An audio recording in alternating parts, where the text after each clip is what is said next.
मेरा इतिहास ऐसा रहा है कि मेरी इस छवि को बहुत सहज रूप से स्वीकार कर लिया जाता है कि शायद मैं कोई प्रेशर पॉलिटिक्स कर रहा हूं या within the alliance I am trying to create ripples because 2020 में जिस तरीके से मैंने गठबंधन से अलग होके अकेले चुनाव लड़ने का मैंने फैसला लिया था। हकीकत यह है कि मैं जनता की बातों को गठबंधन के भीतर अपनी सरकार के सामने में रखने का मैं कार्य करता हूं। केंद्र सरकार का मैं हिस्सा हूं, वो मंच मुझे मिलता है गठबंधन के भीतर ही अपनी बातों को रखने का। मैं पॉलिसी मेकिंग का हिस्सा हूं, इसीलिए जब केंद्र सरकार से जुड़े हुए विषय आते हैं तो मुझे कैबिनेट के भीतर वो मौका मिलता है अपनी बातों को, अपने सुझावों को, अपने कंसर्न्स को वहां पे टेबल करने का। पर क्योंकि बिहार में मैं सरकार का हिस्सा नहीं हूं, मैं सरकार का समर्थन कर रहा हूं,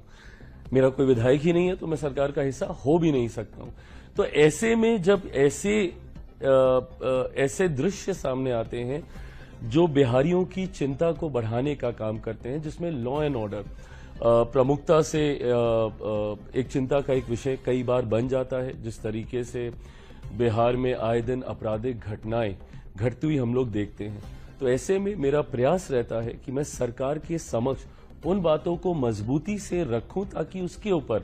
सकारात्मक फैसले लिए जा सके, क्योंकि यही वो सरकार है जिसने अपराध को नियंत्रित करने का भी कार्य किया। विपक्ष कई बार मेरी इन बातों को भ्रमित कर